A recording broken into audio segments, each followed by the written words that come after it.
हमारे ऊपर प्रभु की कृपा है ये हम कैसे पहचाने। ये 8 लक्षण प्रकट होने लगते हैं जिसके ऊपर प्रभु की कृपा होती है। हमारे ऊपर प्रभु की कृपा है ये हम कैसे पहचाने, तो ये 8 लक्षण प्रकट होने लगते हैं जिस पर हरिजू की प्रियाजू की कृपा है। पहला, घोर अपराध करने वाले के प्रति भी दया की भावना, शांति पहला लक्षण है। भाव में भी पहले शांत भाव है। हमारे ऊपर श्री हरिजू की कृपा है, इसकी पहचान ये 8 लक्षण। पहला, शांति, अर्थात घोर अपराधी के प्रति भी गुस्सा ना क्षमा करना, यह हरि की कृपा का लक्षण है। देख लो भाई, घोर अपराधी शब्द तो जाने दो, जरा सा प्रतिकूल हो जाए तो लाख समझाओ पर भ्रकुटी तनी रहती है। भला ऐसा है? अपराधी पर भी क्षमा का भाव होना, ये हरि कृपा पात्र में ही होगा, अन्य में नहीं।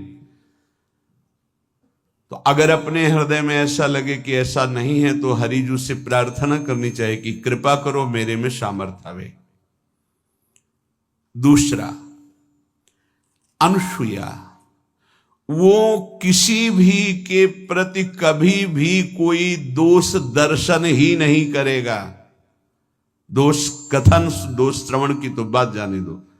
अनुसूया, दूसरों के गुणों में दोष ढूंढना ये नहीं होता। हरि कृपा पात्र में ये नहीं होता। ये सब भजन के नाश करने वाले।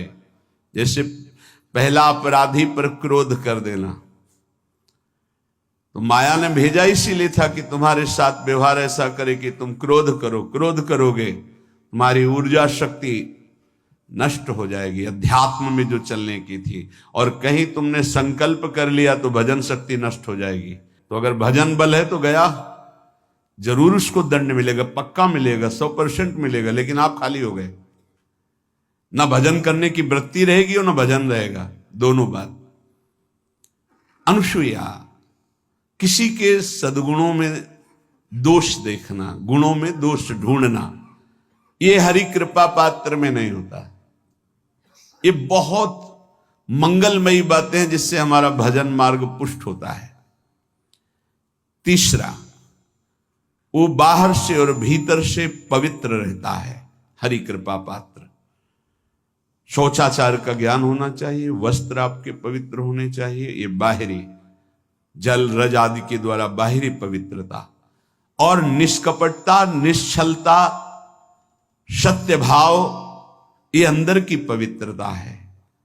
अगर कपट है, छल है, असत्य है तो हृदय मलिन रहता है।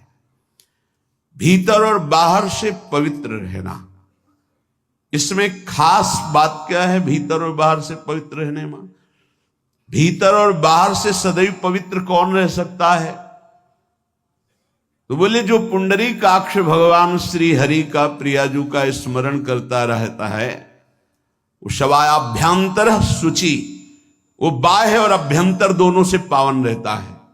तीसरी जो कृपा का लक्षण है, अर्थात वो सदैव भगवत चिंतन परायण, शौचाचार का पालन करने वाला, बाहर और भीतर से हरि कृपा पात्र पवित्र रहता है।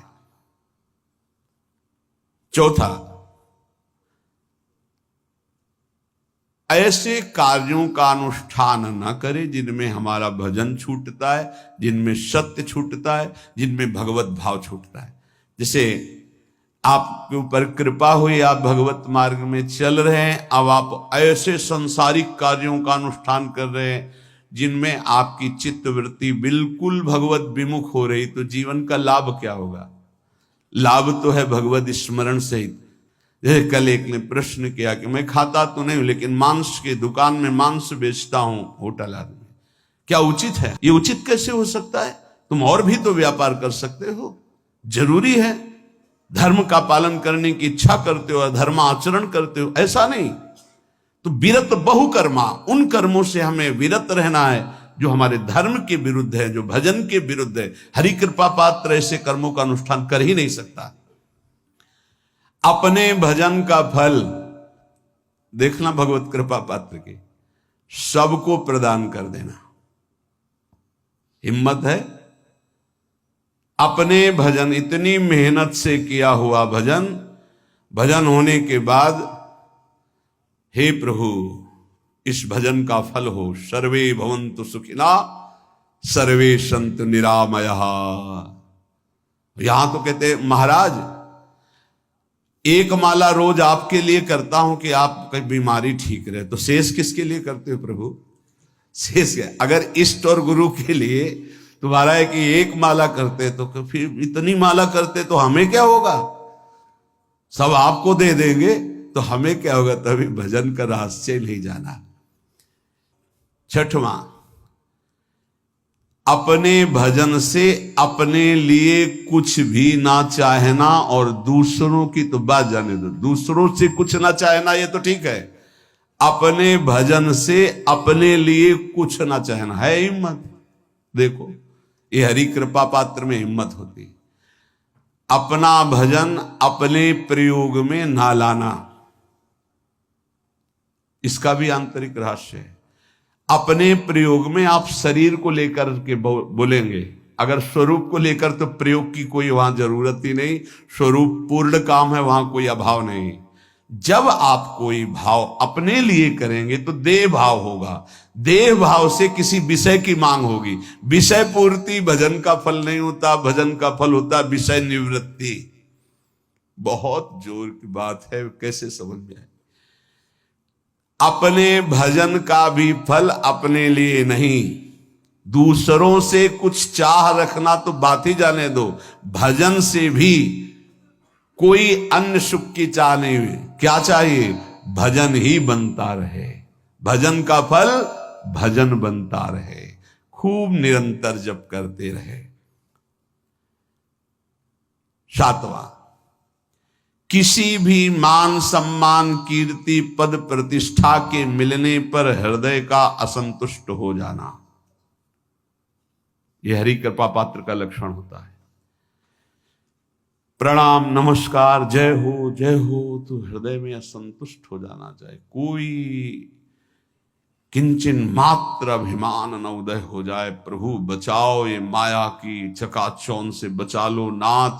कौन सा अपराध बन गया कि आपकी जय की जगह यहां हमको ऐसा सुनना पड़े। मान प्रतिष्ठा कीर्ति जिसके लिए बड़े बड़े लालायित रहते, हरि कृपा पात्र को विष की तरह चुभती है। और आठवां, किसी भी प्राणी समुदाय से संबंध ना रखते हुए सब पर दया की भावना, सब पर कृपा की भावना, सब पर करुणा मैत्री, पर किसी से ममता नहीं। ये सूत्र बहुत व्यवहार में प्रयोग करने योग्य है। सबसे करुणा और मैत्री, पर किसी से ममता नहीं। करुणा तो करी भरत जी ने, मैत्री भी की मृग से, पर ममता रहित नहीं रहे। ममता कर ली तो अगला जन्म हिरण का हो गया। ममता नहीं रखनी। निर्ममो निरहंकारा, करुणा मैत्री तो करनी है, जैसे इसमें आदेश गीता में जी आदेश है, अद्वेष्टा सर्वभूतान मैत्र करुण एवच, पर निर्ममो निरहंकारा, ये साधक की चतुरता है। प्राणी मात्र पर दया कृपा करुणा मैत्री, पर ममता नहीं। ममता किसी से, और यहां करुणा मैत्री ये तो गायब हो गई, केवल ममता रह गई है। अपने शरीर से ममता, शरीर संबंधियों से ममता, विषय भोगों से ममता, यही जहर है। संबंध में ये ममता ही जहर है, विचारों में अहंकार जहर है, कर्मों में ये आसक्ति जहर है। इसी जहर को मिटा दे तो जीवन मुक्त महापुरुष कर्म करते हुए, विषय सेवन करते हुए, वार्ता करते हुए, विचार करते हुए, बिल्कुल जहर रहित उसका जीवन हो गया। तो ये 8 बातें हरि कृपा पात्र में होती हैं, इनको बार बार सुनना और हृदय में धारण करना।